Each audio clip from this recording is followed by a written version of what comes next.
Yo, what's going on, world? What's going on, Facebook? Everybody catching us live on listenvisionlive.com. It's your boy, Jay DeCosta. It's your girl, Cactus. And I'm the one and only Tay Jordan. And together we are the Nitty Gritty. Look, excited about the show today. We have a great guest here on with us. We have Anthony White.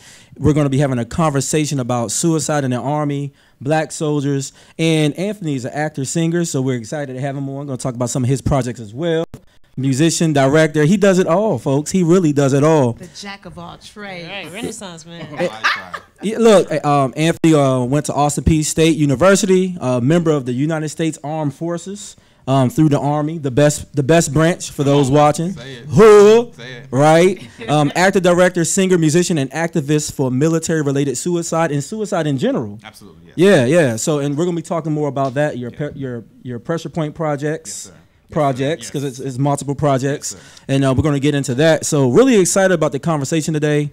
We've been really wanting to talk about the state of mental health for a while on this show, and this is going to be just kind of like the start of many conversations to come on that. So we're happy to have you on to have that conversation. Thank y'all so much. Yeah, I'm no really doubt, glad no to be doubt. part of the Nitty Gritty show. I follow y'all quite often, so I'm glad to actually be here. So thank Yeah, that's dope. Yes. And we just happy to be back. We took a break for Thanksgiving. Awesome. So, you know. Happy Thanksgiving. Yeah, so and so it's dope to be back. We replayed our Tim Wise episode for those who did tune in and catch that again. That was a great episode. Like the commentary we got on YouTube again. Got another round of comments and outbursts and everything. So we like to have the conversation going. So that's great. But of course, with this show, we always do it to hell with. We do some blessings twos. We've been gone, so we got a couple more than normal. But hey, we're going to get through them real quick.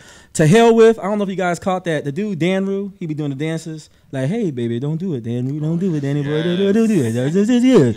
Yeah, so the dude that be doing all the dancing. First of all, I'm giving him a to hell with. He did say the N-word, but outside of that, I hate the fact that he tricked me into thinking that I thought he was mixed. I thought he had the right. So he's a white boy. He's not. So like you get it to hell with for tricking us. Just for tricking us, you get it to hell with. But then, bruh, you can't use the N-word, and he did apologize. But like all these Bamas want to come out, jump out the window, say stuff they're not supposed to, and then if you see the video when he does it, he's like defending himself hard. And then he tried to apologize afterwards, like, as I grow and I mature. Bruh, you was acting real ignorant in that video. He Rachel Dozo'd all of us. Yeah. Literally, and very successfully, because I thought he was like at least Spanish. You know what I'm saying? It's the beard. The beard made him. The beard, because he had a nappy beard. Yeah, he got the nerve to have a nappy beard. I think he put something up in that joint to make it more, Right. I can't. Yeah, he walking around with ethnic beards and stuff, and that nose got some nostrils on it too. You know what? Next. On one. Okay. Y'all lit tonight. Yeah, we feeling good. Then people bringing up the backgrounds of Jay-Z and Kendrick Lamar. They've been nominated for a bunch of categories in the Grammys, and they hating on them. Like they talking about, wasn't Jay-Z the guy that stabbed his manager? And they're talking about Kendrick, wasn't he in the gang? And da-da-da-da-da. And it's like, look, like nobody comes at Aerosmith and Metallica and stuff for their lyrics. They're just blown that there's no white boys in the category for best album of the year this year. So I think that's that white hate and that privilege being challenged. So they feel the need to come at our folks. So like pump your brakes, pause, chill out, like stop. Like you can't have it all. And we invented this music thing, so it is what it is. Yeah, facts, right? Wow. And then to hell with to the Senate for passing the tax bill. Going to hurt a lot of people, a lot of cuts that people look forward to. And they sold it on simplicity, but the sad part is, and we posted this on the Nitty Gritty page, there were parts of that bill written in freaking cursive. Written out, like those phrases. So like, they're going to have to go back in and fill that in. And they can fill it in with anything at that point. Wow. And they actually voted that through. At 2 a.m. in the morning. 2 a.m. in the morning. And you can go to vote.org and you can actually see who voted for what or which senators voted for the bill, who didn't. Shout out to Cory Booker. He actually did a live video talking about the bills. A couple of other, Nancy Pelosi went in. She was mad. Oh, my goodness. So, yeah, if you guys are not aware, make sure you educate yourself on the tax bill. And make sure when you vote, which people not to vote for senator. Like, these are important to see where people align themselves when it's time for them to cast their vote. Because when they're casting their vote on behalf of you, the people. And you have a chance to vote those type of people out and those opinions out when they go to represent us on the Hill or wherever. So it's important that we vote. and not just vote, but get out there, be active. So not going to make a long thing of that. But blessings, ended on a positive note. Blessings to the Rebel Saint and the Soul Tour. That's dope. If you haven't caught that, that was a great tour. Kurt Franklin, Legacy, PJ Morton definitely did their thing. Shout out to Stephen Powell. Yesterday was his birthday. Also did the photo shoot for the Nitty Gritty show. Stephen, thank you so much. Yeah, happy belated for sure. I hope you enjoyed his birthday. And y'all was looking good. I can't wait till y'all can like see the full photo shoot. The ladies was representing yesterday, man. I tell you. Man, when I said when sisters get dead up, they get dead up. That look really good, so like that. Also, shout out to all the many Grammy nominations this year. Big up to that. Shout out another birthday, my grandmother, 82nd birthday today, Elizabeth Stroman. Love you, boo. Hope you watching, or I hope one of these grandkids and got stuff set up for you over there at the house so that way you can see what's going on. You know, she don't be on phones and stuff like that. You know, she ain't out there Snapchatting or anything. Absolutely. So, but yeah, shout out Grandma Stroman. And then, and last but not least, to the family of Lowell Hawthorne. If you don't know who he is, he was the founder of Golden Crust Incorporated, known for their beef patties. Shout out all my Jamaicans, Haitians, anybody that enjoys the cuisine. And he committed suicide yesterday. Shout out to all my yardies. You already know what it is. Yeah. You know, real talk, like when I lived in Brooklyn, I lived in East New York, and right around the corner from me was a Golden Crust. I kid you not, every day, not just about every other day after work, I would go get me some stewed chicken. Yes. Chicken and beef patty. Preach. Yeah. Yeah, with some cocoa bread. Yeah. I didn't really mess with the cocoa. No. Yeah, so that was sad. He took his life, and that's not common. And you know, and it kind of goes along with what we're going to be talking about the show today. But that's not even common within the Jamaican community to take one's own life. So yeah, there's definitely prayers to the family as they're going through this, and even the employees that were close to him. You know, a lot of people were shooken and like hurt by that. It just took a lot of folks by surprise. So I know more information will be coming out, but definitely prayers to the family. But we're not going to delay. We're definitely about to get down to the nitty gritty. And as we said before, we're going to be talking about our black soldiers, suicide in the Army, addressing the needs of our soldiers. And then, of course, we have Anthony White to have this conversation with us. So we're going to dig into some of his personal projects and kind of like what got him on the road to talking about suicide awareness within soldiers. And before we get started, I want to play a clip from his project that you funded yourself, right? Pressure Point. You can find it on YouTube. We'll put the links out today after the show. Make sure you go watch it, support it. Anytime anybody from our community goes out to put a project, if we can support people talking about Molly Percocet and all that, surely we can support a brother who served his country and put his own money into putting up a project that helps people. We definitely appreciate that. So, Jay, if you could roll that clip of Pressure Point, that first one, and you're going to see a very touching scene from Anthony White here, and boy, got some acting chops. Just saying, got some acting chops. So yeah, go ahead and roll that video for us, Jay. I'm so sick of this, man. Like, I do everything right. I'm everywhere. I'm always at formation on time. I'm always where I'm supposed to be every time. I'm on the dumbest details, man. I do everything for this platoon, man. Everything. And they want to give me Article 15 for something I didn't even do. I didn't even do that. That wasn't me. I wasn't driving, but you gonna get me for that?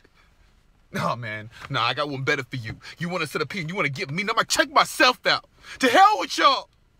I'm sick of y'all. This is you. This is blood on your hands, First Sergeant. You want to get on me? You want to get on me?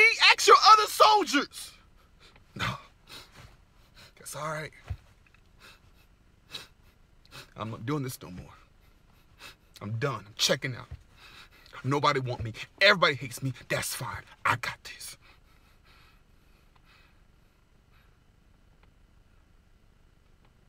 My name is Jeffrey Miller.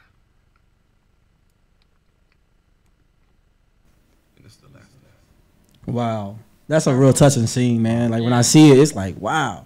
Like when I was watching it, I was like, wow, man, this is crazy. So just before we even get started, just tell us about Pressure Point. Like what got you to even take on this mission? Like what was it that you seen or experienced in the military? Right. How did we even just get started on this project? Well, when I first joined the Army, actually about 4 years around this time, maybe 2 days later, there was a soldier that I hadn't had the opportunity to meet. His name was Joshua Everin, and maybe 2 days later, we got a call that everybody needed to report back to our company area in the Army. And he committed suicide. Wow. And me just joining the Army, I'm thinking to myself, what did I just get myself into? You know, if people are taking their lives, because I was really concerned, like what is happening. So that was one of many suicides to come in my military career. Wow. Within that same year, 2 other people within my company took their own lives. It compelled me to do research on who else is doing that. Where is this taking place at? What military installations have higher occurrences of suicide than others? What financial triggers? What family? I really was interested on what was it that was compelling these soldiers to use suicide as a resource or an option. And so that was sort of my thing, and then my own personal dealings with suicide, the thoughts and the ideas, and the one thing I always teach in the Army is, do they have plans? I had a whole plan on how I would do it. I mean, these things are real, and it is a silent killer, and it's not spoken enough. Of course, there is trainings that are given on an annual basis with the Army, but I feel like this is a conversation that needs to be had on a regular basis. These are things that we need to talk about, because if not, these numbers are still happening. From 2014 to now, I mean, these numbers are rising with suicide within the Army, and not just Army, but in the military as a whole, the Navy, any military branch, they are dealing with this suicide, and I want to at least start the conversation how we can fight against suicide. Yeah, and I mean, I know the stats are crazy. I want to say right now it's an average of 22 suicides a day. Among soldiers, and that's crazy. 22 people a day, and people might be familiar on Facebook. They had the campaigns, the 22 push-ups, representing the 22 soldiers that take their own lives. But the numbers are staggering, and it's about, I want to say it's, and Anthony, correct me if I'm wrong, but it's about almost like 10% higher than the national average for this typical suicide. Suicide now outranks soldiers who die in deployment. I was actually just doing some research not too long ago. It outranks cancer. It outranks war. It outranks. It's the leading cause of death within soldiers, and that's pretty sad when we're in active deployment. We're in Afghanistan. We're in theater. We're in Iraq. When we're in these countries where I hate to say it, but you would think that more of the leading death would be within combat situations when their soldiers are taking their own lives. And I'm thinking this is the issue. And one thing that I've noticed about when a soldier commits suicide, it's not listed under suicide at first. It's always under investigation. And that always sort of makes me want to go further into figuring out why, because people don't want to they don't want to be responsible of why this person committed suicide. Be it, if you have a job and you have a person who commits suicide, you don't want to be responsible for that. So I'm not going to name it that yet until we finish the investigation. So, Now, let me ask you this. Do you think that those who are committing suicide, there's a certain profile around them, a certain lack of support? And the only reason why I ask that is because I remember when my brother joined the Marines and we went into his initiation process day, where they get sworn in, we were there to support him, but there were so many people lined up to join the military and they didn't have any family there. So I'm wondering if that is attributable to reasons why someone would want to commit suicide. So part of my research in doing this film was figuring out the triggers of why, or the criteria of those. It's so hard to say because everybody has their own individual story. But yes, one of the main triggers is family, or the lack thereof. When I speak about my situation, or when I was dealing with ideas of suicide, the only thing that kept me were my children, because I have 2 kids. But what about that soldier that doesn't have 2 kids? What about that soldier that doesn't have a family, like you said, or a mother, or somebody who thinks for praying for them and taking care? What about that soldier? So family is a really big trigger. Finance is also another big trigger, because if you feel like you don't have money, and then depression, mental, situations that we as in the Army, we sometimes, not just the Army, but as a whole, we sort of look at mental instability as a taboo, and this is something that you're dealing with, but it's not a real issue. When mental issues, mental instability is a real thing. Mental health is a real issue that we need to combat. That is probably one of the leading reasons to it. These soldiers aren't going to say that they're having thoughts of committing suicide. One thing that I've learned is that those soldiers who have committed suicide, the one thing that people will say about them is that they were always smiling, they were always laughing, they're the last person they would think to do something like that. So is there a specific criteria? I'm sure there is, but each soldier has their own story. And so that's sort of the reason why it's hard to kind of get an angle, and how to fight this, because everybody is different. So why do you think is some of the reasons why it's so stigmatized? And you mentioned earlier that, you know, even when it does happen by suicide, it's not really expressed as that. It can be said to be, well, it's under investigation. Do you think that a lot of people say things can't change until you call the truth by its name? Right. So do you think, I guess, what are the steps? Why is it stigmatized, and how can we have the conversation to hopefully prevent it from happening, or even just being real about it? Like, what are the steps to get to that? I think that is the what you just said was exactly what we could do. If we could just be real about it. Right. You know, if someone committed suicide, let's put that out there. And the reason why, I'm not saying that, you know, I don't in any way think that we should glamorize it or advertise it, but at the same time, if we don't put out the reasons why these soldiers have lost their lives, how are we effectively helping more soldiers? If I could go and say, well, this soldier, you know, committed suicide, you know, that's going to start the conversation. Well, do you have these thoughts? Do you have these ideas? Do you have a plan? Do you have somebody that you can talk to? Do you have somebody that you can confide in? So you asked about the stigmatization. I think the reason why it's so stigmatized is because, you know, mental health and suicide is just, it doesn't seem like a real thing. It doesn't seem like it really happened. So that is the big question. But if we could just be honest about it, I think that's the number one thing. If we can just be honest that, yes, this soldier committed suicide, what can we do to combat this or stop this from happening again? Because if I don't know, then you can't fix it. Right. Do you think that our United States government, they have a responsibility to take, or have a bigger responsibility to, like, make sure our vets are okay, our troops are okay? I think I don't know, you may agree, maybe you don't, but it seems as though even when you say mental illness, it's such a negative connotation. It's like, I think I got a mental illness. It's not mental illness. Like, so I don't know. It's such a sensitive topic. And also, do the government, you hear so many times like, oh, it's budget cuts for this mental illness, rehabilitation, stuff like that. Right. So is the United States government not doing enough to give these troops and veterans what they need? I think that the United States government, the only blame that I could put on them, and I hate to use the word blame, but where I would think they could improve is the resources. For, you know, and they have a great resource. They have behavioral health. You know, they have a family, I think it's like the Family Life Advocacy Program that they have where soldiers can go to. But a lot of soldiers don't know. You know, they don't know where they can go. And it's not talked about. Yeah. Can I place, blame on the military for that death? It might be a little unfair to do that, but I think that if we get the resources out there, if we get the conversation out there, if we're having more events that are leading up, to Suicide Awareness Prevention Month, if we have social media pages that are catered to soldiers, maybe anonymous, maybe 1-800 numbers for soldiers, by soldiers. But these are things that I would definitely, ask, the government to implement, because if not, the one thing about depression is that it's a very isolating thing. Yeah. And so people will feel like they're the only ones that are dealing with it, even though depression is rampant amongst, not just the Army and the military, but the world as a whole. Sure. But when you're dealing with depression, you're the only one in this black hole. So I like to use and I'm sure everybody y'all don't seen Get Out. So the scene where he sinks into the sunken place, that was so powerful to me, because it's exactly what depression is like. As I'm here, you see me, but I'm not really here. Yeah. You know what I mean? I've sunken, know. And so when you're in that space, there's nobody around you. There's nobody in that sunken. You can get out. Right, and you can't get out. And there's no one there saying, hey, there's resources. Hey, no, you're by yourself.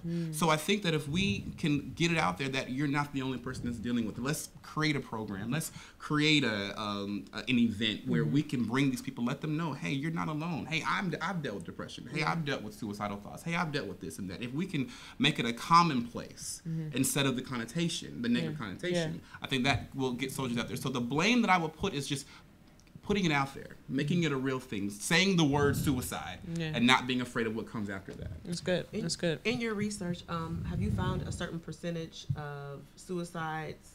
How many of them are men of color? I'm just curious to know. Oh, that is very interesting. So me and Juan actually had a conversation leading up to the show, and the research is hard to find. As a matter of fact, when I did research on soldiers, period, that was hard to find. It's geared towards veterans, and but as far as black soldiers in the Army, there is a percentage. I'm not really sure if there is one more than the other, but there definitely is a percentage. But I did find that's not necessarily a trigger of, is there racism in the Army? I believe so. Sure, right? Okay. I believe so. Of course, there's politics, but at the same time, the research is if it's out there, it's hard to find. Versus black soldiers who commit suicide versus white or Hispanic or Asian, those demographics are kind of hard to find. But I will put out that we are the highest demographic of minorities in the military. Yep. Military is about 75% white. It's 25% minority and then of the military, 17, it's like around 17, something like that percent is black. So we make up the 25%. 17% of just the total number is black. Okay. So when you look at, we make up right around almost 80% of the minorities, period, in the military. Of the minorities, okay. Yeah, so I mean, so it's kind of like, racism is still a thing, and soldiers deal with a lot. And I would, it's interesting that they don't have this stat out there because I even looked for it because like I said, we talked about that, and it's crazy you can't find that stat. But when you look at the compound things that create like PTSD and all of that, blacks are already kind of like working in a state of PTSD living in this country. But when you add the stressors of the military, and if you watch the film Pressure Point, he talks about a lot. Like I think it's dope because like the film, it talks about like there's a scene there where you're arguing with like a young lady who's like playing your wife, and she's asking for money and kind of like hassling you about that. Right. And there's a lot of financial stress. Like soldiers don't make a lot. They may have bad spending habits sometimes, but they don't make a lot. And then you got to understand a lot of people who go into the military. Oftentimes you see a lot of folks coming out of a situation or they're going in. Like I have a sergeant that I knew in the military, a good friend of mine. He was like he joined because he wanted 3 hots in a cot. Like that was his whole reason for joining. Like, he went to prison. He was from Dayton, Ohio, and he was like he came from a poor environment. Like it just wasn't opportunities. And he was like, man, if I join the military, I have a place to sleep and I'll get 3 hot meals a day. He wasn't even thinking about anything else that would come next. He was just like, I just want a guaranteed place to put a head, put something over my head. Yeah. So you have a lot of these folks coming from bad situations and then they learn how to soldier, but sometimes they don't learn how to do life. And they talk. That's the biggest issue when I was in the Army is that one thing that I wanted people to realize that we are soldiers. But sometimes it kind of made it feel like we were just robots. We were just a warm body. And if you couldn't join in the fight, then we'll just bring somebody else in. They'll do it. We lost the human touch, and people don't realize how important just a smile is. Or how are you doing, or how was your weekend? People just need to know that they are there, they're loved, and themselves are appreciated. Yeah. Not just because they can soldier, or they know how to shoot a weapon, or they know how to lead a platoon, but the fact that they are just a good person. How is your family doing? I think we're losing that human touch, and we never know who's going through what on the left and the right to us. Yeah. Because we just don't care anymore. It's about mission first. And yes, and I will say, let me say this: the Army is a great place. I love the Army, and I tell all my young counterparts, if you don't have a plan, go in the Army. The Army will take care of you. At the same time, you need to know your strength. You need to know what God is giving you, what you can do, what you can bring to the table, and use the Army as a stepping stone, or use it as something that you want to do as a career. It's a great place. But what I want to put out is that people are human. We're not just robots. We have emotions. If you slap me, it will hurt. If my feelings are hurt, I will cry.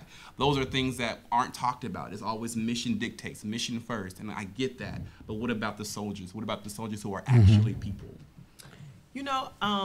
This is a very conscious show, and I oftentimes wonder if African Americans living in the hostile environment that they do live in, be it that they don't have a place to stay, be it that they come from a toxic family, be it that, like Tay was saying, they don't really talk about mental illness. I wonder if that kind of lifestyle seems similar than when they join the Army. You know what I'm saying? Because you're constantly fear of life. You know what I'm saying? You're constantly on the battlegrounds, and I wonder if that, longevity of just toxic environment causes someone to say, I don't want to live anymore because I don't know, I've never experienced, life outside of stress. Right.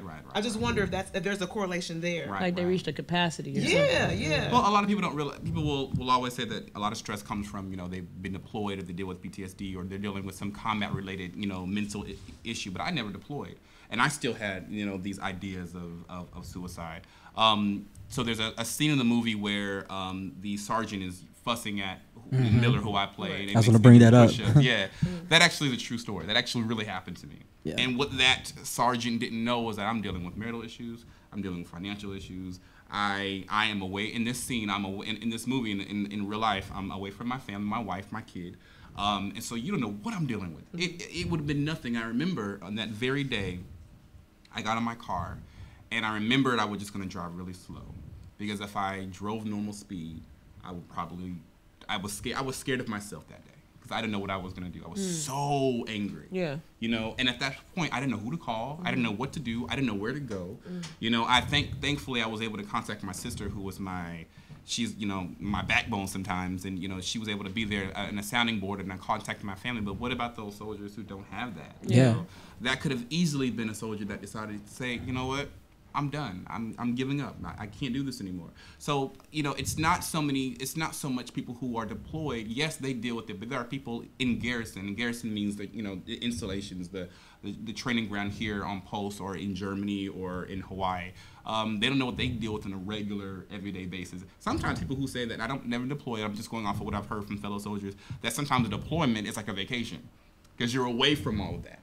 But when you come back, that's where the stress is. So, yeah. And you know what? I would say that's true in a lot of ways. Like, you don't really deal with deployment until you get home. Now, because I've been deployed, and I know, like, being in Iraq, for instance, like, when you're there, you get used to being mortared every day. Right. Like, when you're there, you know when somebody's new to country, because, like, you hear the alarm, and you go scatting for, like, the cover. But, like, after you've been there for a while, it's like, man, it's 130 degrees. I'm trying to get chow. I know the alarm is coming. If it get me, it get me. If it don't, it don't. Right? And that's your attitude. Like, you literally get like this, whatever. And, like, it's my last day. Hey. Yeah, it is. And then you get to a point when you're there, it's like, you know what, the workload, you get like accustomed, like, or like institutionalized while you're there, and the workload becomes natural, and you just kind of deal with it. But it is almost like an escape from reality, because I was dealing with like marital things like the first time I deployed, and then, you know, I think when you come back, when you come home, what happens is you have time to really think about some of the stuff you've seen. And the sad part is we see stuff that you see in horror movies, but real life. And then you come home, and then, you know, then life hits you all at once. It's almost like you're not in the real world to an extent when you're deployed, but then when you come home, now you're dealing with the trauma, whatever you saw. You're dealing with just now home stress. And home stress is a lot when you're treated like a robot. At least, you know, at a typical job, they have to understand you're a human. There's like laws and, you know, all the kind of things that they have to go by. And the military is a little different, because when you sign that contract, you're like property of the U.S. government. You're like a tool of the government, and they treat you like a tool, and that's a hard thing to deal with, you know. And some of us, we deal with racism here, but then you deal with racism abroad, you know. So it's crazy. What interesting, just going over what you said earlier, and also what you just said. I know you mentioned that the military is a great place, but what you just said, in terms of it, like, they care about if you're producing, like, you know, are you going to go out there and, you know, produce, basically. So is that a bit of a conflict? Like, I guess my question, being that you guys are both military guys, how do you have positive things to say about I guess, an institution that just treated you as U.S. property, or somebody that you can be just a casualty of war, and you know what it is, you signed up for it. So I guess my question would be, did the pros of the military outweigh the cons and the negative things that you had to say about your experience? I would say that for me, the military as a whole, what I gained from the military, and when I mean like the family atmosphere that I had, I joined a little later in life, so I was able to sort of, you know, mentor some of my younger counterparts. But there were great benefits as far as, you know, the benefits of the Army, the medical, you know, you're taken care of. Every basic need that you have is taken care of by the Army when you're in the Army. So for that, I will say, you know, 100%. And I tell people now, I get emails or, you know, text message, hey, what should I do? Should I stay in? Should I get out? You know, my question to them is, what is it that you want to do? Or do you have a plan? If you don't have a plan, this might be something that you want to stay in. But to answer your question about the negativity, that is when people tell me that they're going through this or they're going through that, it's things like this platform right here that we can have the conversation to change these organizational issues. Yeah. Because if I got out of the Army, you know, just because I want to pursue, you know, the acting, the directing, that's kind of what I do. It was a great place, it just wasn't for me. But there is a place where people need to be able to, I'm going to stay in the Army and get ranked, like, so I can be a part of the organizational changes. If we don't make a change, if we don't stop and say, hey, this is not right. Soldiers being cussed out on a regular basis, soldiers being, given horrible, jobs as punishment. These are things that we need to sit back and ask ourselves.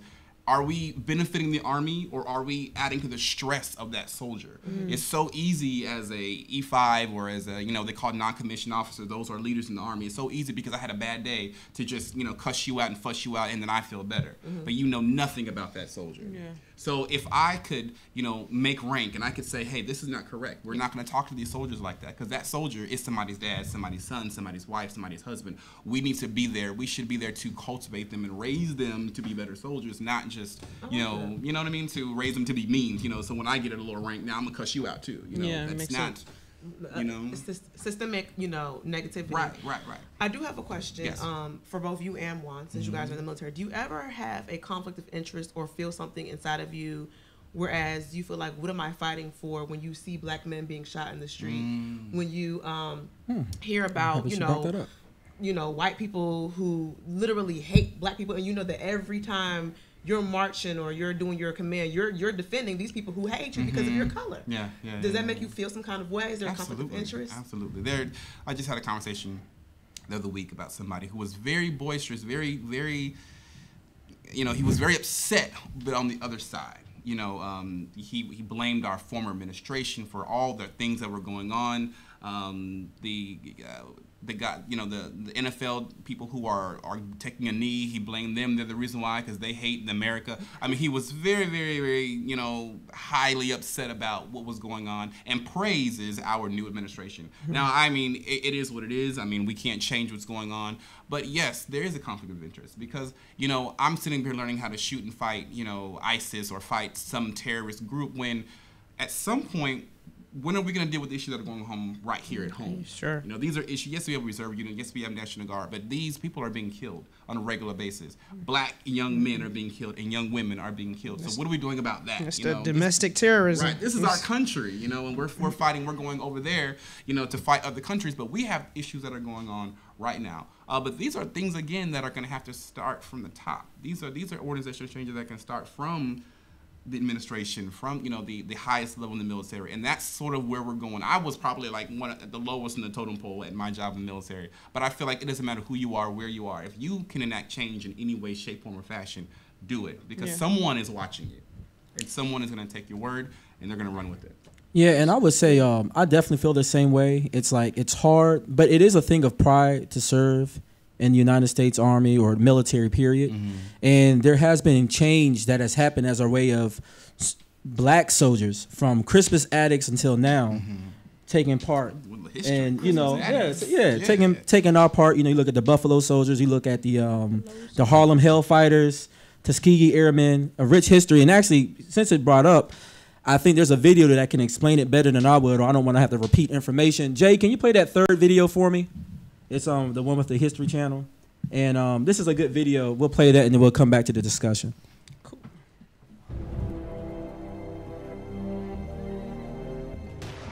It is a unique experience that African Americans have had in the military in America. African Americans fought for the country even before it was a country, in the pre-revolutionary period. And every time in the course of our first couple of 100 years that we had a conflict, and we called upon all citizens, black citizens as well, to serve, blacks stepped forward.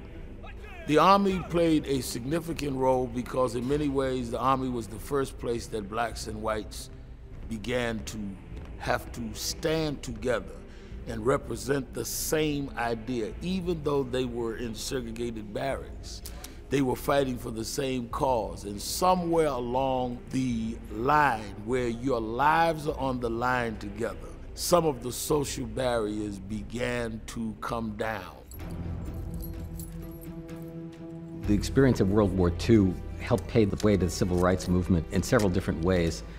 For one thing, there's a deliberate movement among the cultural elites, the political elites, to respond to Nazism and the whole ideology of Nazism by taking seriously the resemblance between Nazi theory and American practice, the segregation of blacks in the South, the racial laws, and so on. And you have a burgeoning black-led civil rights movement moving for what's called double victory. victory in World War II, but also victory over Jim Crow at home. And during the 1960s, that shared experience during World War II was a very powerful motivation force for the people marching in the streets. That's not to say that it was easy. If you look at the people who were attacked by police dogs and hosed down in the street and beaten and killed during this time, it was a painful and torturous period in American history. But at the same time, probably came about sooner than it would have because of World War II. A soldier had to look at a soldier and say, I fought next to you, I was wounded next to you, I saved your life, and you're saying that I'm still a second-class citizen? So I think that soldier to soldier, eyes were open and said, I can no longer hold these prejudices against people who fought next to me on the battlefield. And after World War II, a lot of pressure was put on President Truman. A lot of people looked in the mirror and said, this is not right. Recent events in the United States and abroad have made us realize there is no justifiable reason for discrimination because of ancestry or religion or race or color. But we kept fighting when asked to fight in order to show we could. And if I can be a good soldier, why can't I be a good doctor or a good lawyer or a good bus driver or whatever I choose to be? It can no longer be defined by the color of my skin.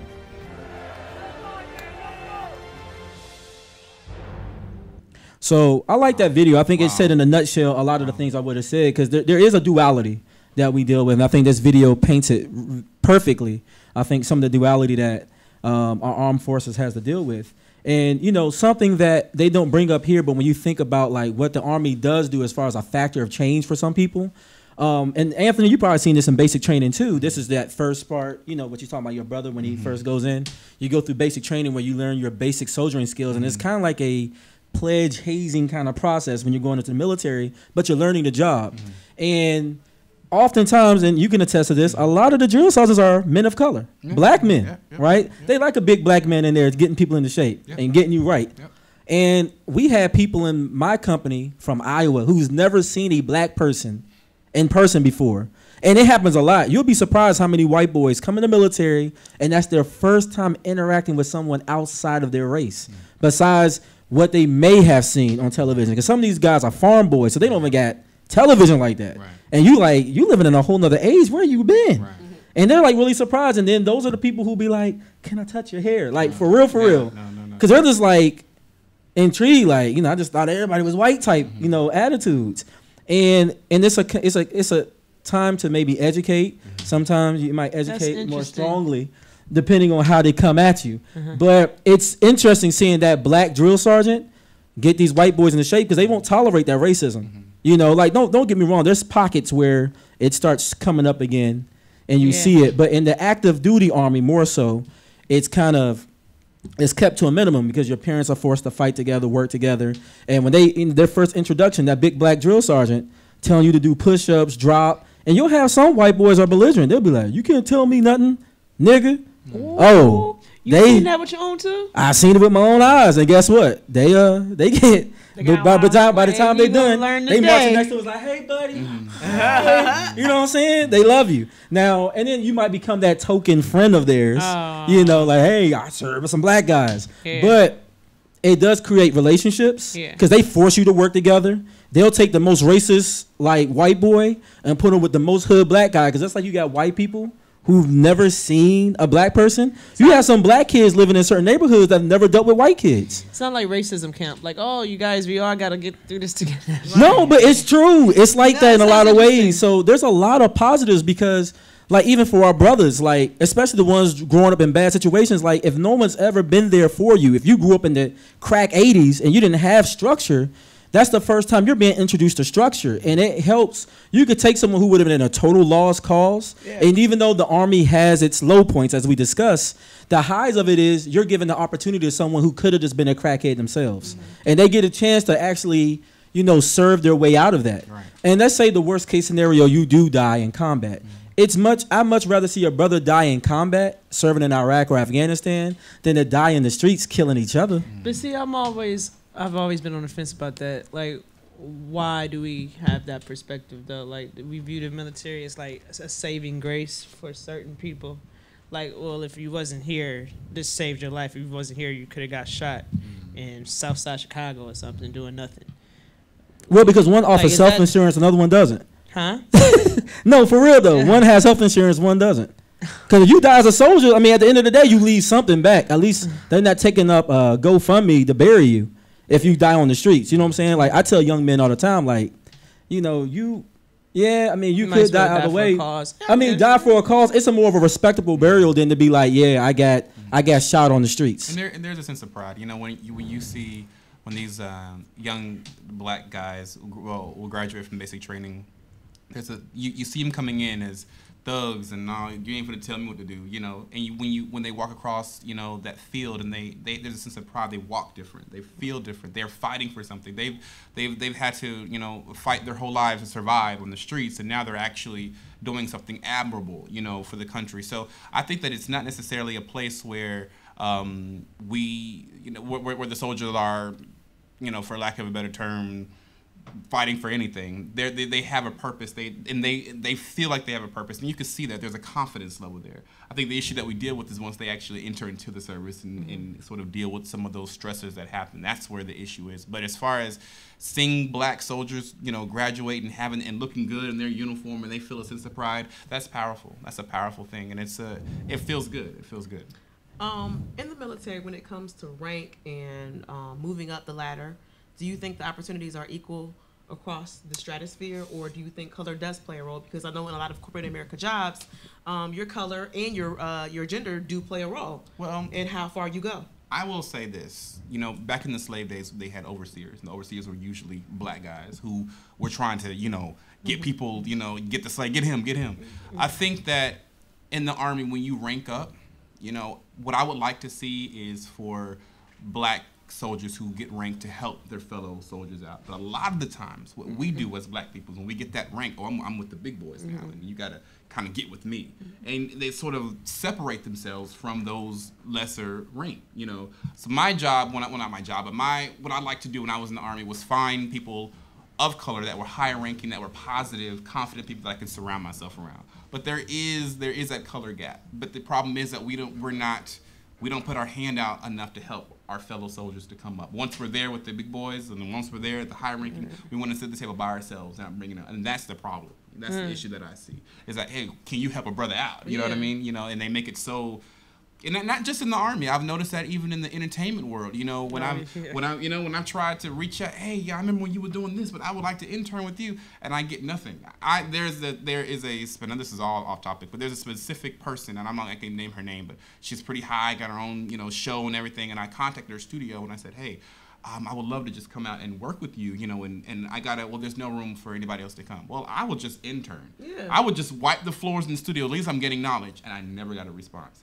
So the issue is that we don't help each other out, you know. So in the Army, that's kind of what I felt like. We're not helping each other out, you know. Help me get there. You got to that level of success. What could I do to get up to that level of success? Yeah. You know, it's so funny you said that, because I feel like that is the mindset across the spectrum when it comes to African Americans. So sad. We talk about it all the time about, you know, I scratch your back, you scratch my back, help each other. When you see the Latino community, they are locked arms 24/7. There are people who they could be from a different country, but the fact that you're Spanish speaking, it's like, I'm gonna help you and your kids. You know, I have a coat for my kids. She's grown out of it. Here, you can have it. But another thing I want to say too is that I find it sometimes disheartening and interesting, because when I text Tim Wise, shout out to Tim Wise for coming on the Nitty Gritty show, you know, he has been on news media outlets. He could easily be like, these are small guys. No, but he was like, I'm going to come on. And when he came here, it was shocking to Juan and I, because he was like, this is a really cool setup. You'll have some people who look like us, but like, oh, well, I will only do da-da-da-da-da. And it's like, we always think about the negative things to say or the negative things to criticize, but we never say to ourselves, man, that's a young, you know, black group doing some dope things. They don't have it together, but let's just support them just because. Let's impart positivity. Let's shout out all the great things they're doing. The first thing we always hear is the negative things, or when we, you know, rise to stardom, oh, well, I can't support that guy because back in the day, we want to call out their skeletons as opposed to saying, you know, back in the day he was this, but look at him now. Glory be to God that he had a transformation. We just don't do it. And sorry guys, it just really frustrates me. No, I got you. I feel you. I got a question though, and Trina, I definitely agree with you, but I don't know if I guess I'm playing devil's advocate a bit. Do you think it's kind of like human nature, or I guess natural reaction or natural instinct to, you know how the saying hurt people hurt people? So if I know a lot of people that get to high places that look like us, they look at it like, well, nobody necessarily helped me, so why should I help you? So do you think that it's a certain level of resentment and bitterness that this person has accumulated over its test of time, and maybe they didn't have a black person that really necessarily helped them to get to where they at? So they looking down, sitting up high, looking down low, it's like, nah, ain't nobody helped me. And it's like if you got a whole bunch of people that's like that, and it's like it becomes a cycle. Nobody helped me, I'm not gonna help the next person. They get there, nobody helped me. And it kind of goes to that. Everybody doesn't get a trophy type thing. Yeah. So no, I do understand that. I understand that because I could be driving down the highway and I see the people, you know, that have the signs will work for food, and you know, and I was actually here in DC, and one of my buddies, you know, with me, and he took out $2 and gave it to him, and I'm thinking, I mean, that's nice, but what is he gonna do with those $2? What is he really gonna do with those $2? What I would like to tell him is, right behind you, there's a restaurant that's hiring. You know, you're spending all day, you know, begging, and the struggle's real for everybody. Trust me, I'm not. You know, but when you could be working for that. So I'm definitely, you know, with you on, hey, I got here. But what I could do is tell you how I got here and lead you to the work. Yeah, that's, you know, because my thing is, all I want to do is gain knowledge. Let me just sit at your feet and gain knowledge and how to get to that level. But these people are not even willing to do that. Yeah, it was the saying how I got. I'll be cliche sometimes. You know the saying when it'd be like, teach a kid how to fish, they'll know how to fish all the time instead of like giving them a meal or something like that. Yeah. I know what you're talking about. Right. Give a man a fish to eat for a day. Teach a man to but fish we don't to eat do for the that rest of his enough. life. And I do think it's we a don't like give them knowledge. We don't educate enough. True. And that's the issue. But like you're saying, it's important. You're talking about imparting how to do it. Now you go and you do it, and when you hit a roadblock, you know, come back to me. I got you. I think the problem is sometimes people feel like, no, I ain't about to do that. That's that grunt work. Right. And a lot of times people feel like, you know, it's really not extra seats at the table. Like, I have to be the token. Like, if you get in, it's not realistic for 2 black people. You must be eating off my table. True. If like They do think that. eating off my plate if you get in, and it's like it's so not like that because there's space and room enough for us all. everybody, White people don't look at it like that. They just look at it like, I'm gonna get you a chair, pull up a chair. It's like the new tax reform. Hello. Yeah. Okay. Yeah, exactly. And you know, one thing, you know, that I bring up too is I think sometimes, and I say this a lot on the show, we don't give. It's bad enough we know that society doesn't give us the full menu, but then because we know that when we deal with each other, we should always express the full menu, right? And what I mean by that is, you know, if you go to a restaurant, you know, when they see their own, they're going to tell them everything. They're not going to like just typecast what the menu is. And it's the same thing in finances. If you're making money a certain kind of way, tell a brother or sister how to make the money. If you have a leg up to promote someone, that's what I love about the Nitty Gritty show. We're actually able to reach back to a lot of the people we know in our relationships and put them on here, you know? And I think we need to do that. And like, I'll throw out one more quick stat about the Army is that 89.3% of people serving have at least a bachelor's degree or higher. Wow, 89%? That's 89% across the board. I like that. All armed service. And so I thought most people went to the Army to get funds to go to college. that's why I didn't have the student loans. Because, you know, I went to school. They're You going know to what I'm school. saying? I guess they feel like I get the benefit of going to school for free, so let me take advantage of it. You get free education joining the Army. That's real. Instead of out here being broke. And one thing that we could do a better job is telling our soldiers, especially our people, like, hey, look, you know what I'm saying? Like, okay, so-and-so didn't pick you up, so-and-so didn't pick you up. You know, you don't have this active duty. There's the National Guard, there's the reserves. You know, there's still the Coast Guard out there. That's still part of the total military.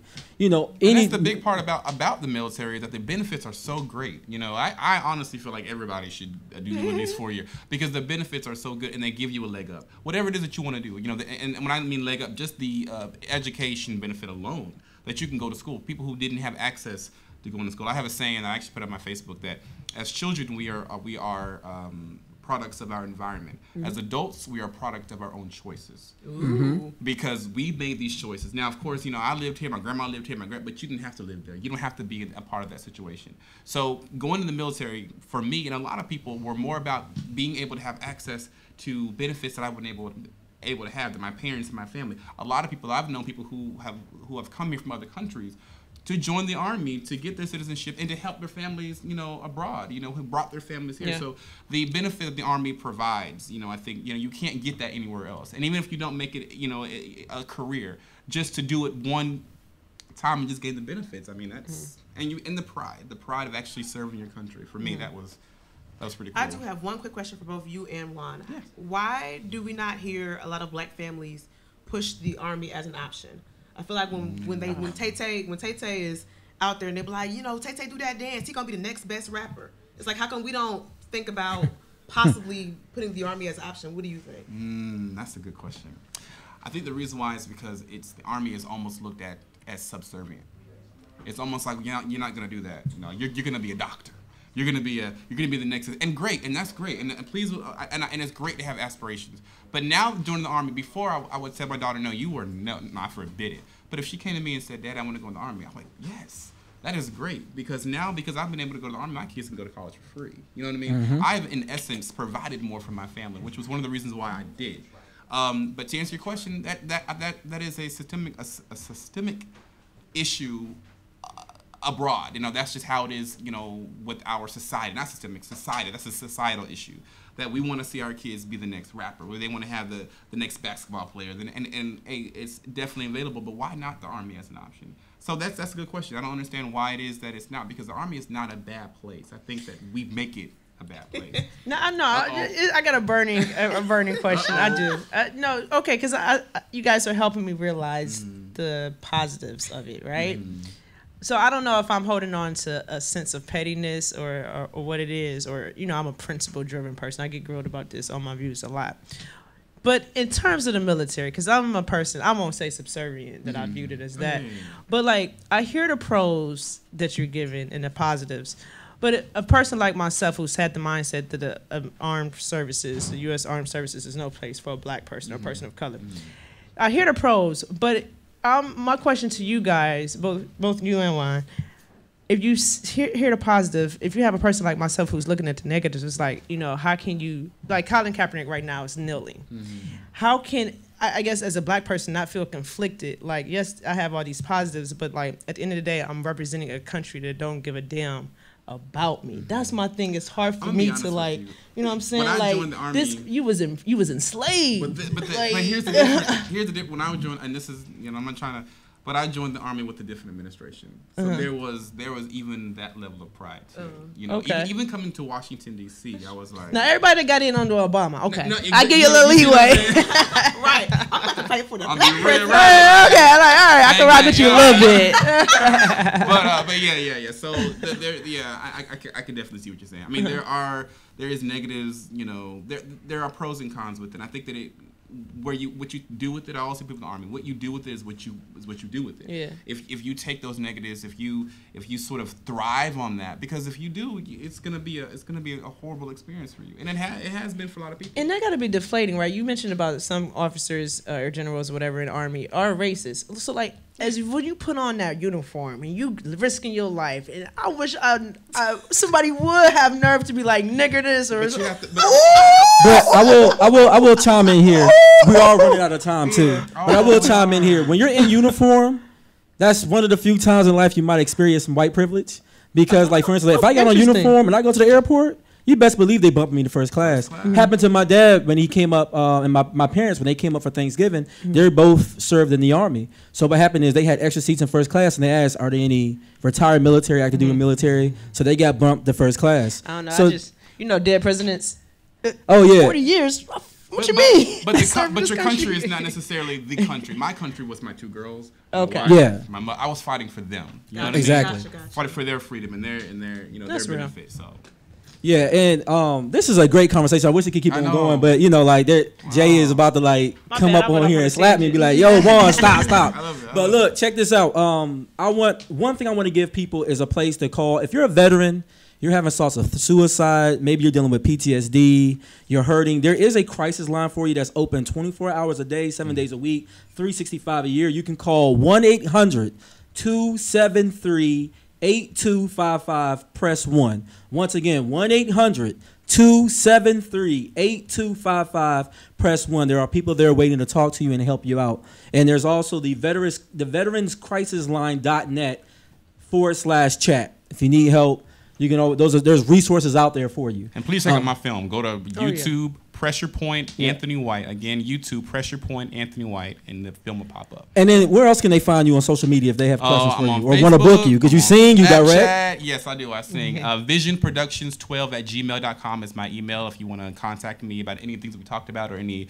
projects that I'm currently working on. Currently working on a project, an inspirational gospel album that will be out. Well, LP that will be out in January, and doing the part 2 of Pressure Point dealing with youth suicide. I like that will support this man. Support and we'll have to have you back up again to talk about the Pressure Point that part 2 this summer. So y'all be looking out for that as well. Yeah. So and then Tay, tell them where they can find the Nitty Gritty. Yeah. So you make sure you can like our page on Facebook at the Nitty Gritty Show. We're also on Twitter. You can follow us at TBA_Nitty Gritty, and also follow our IG page at the Nitty Gritty Show. So look, it's been another show. It's your boy Jay DeCosta. It's your girl Katniss. And I'm the one and only Tay Jordan. Together are the Nitty Gritty. Together we wait. That's not was that me? Yeah, it was you. I was waiting. I was like, are we going in? Hold on. It's your boy Jay DeCosta. It's your girl Katniss. And I'm the one and only Tay Jordan. Together we are the Nitty Gritty. All right, we got it. Anthony, thank you for being on again, sir. Big ups Great to show. Mark Cole and Michael Morales who helped me with the film as well. I want to give credit to Stephen Coleman and Michael Morales helping with the film. Thank you. So make sure you guys watch Pressure Point. We're actually going to upload it to our Facebook page so you can actually view the whole thing. Please. Great film. Please support. It's it's been another show. We out of here. Yes, y'all sir. be blessed. Enjoy yourselves. Hey. Sorry.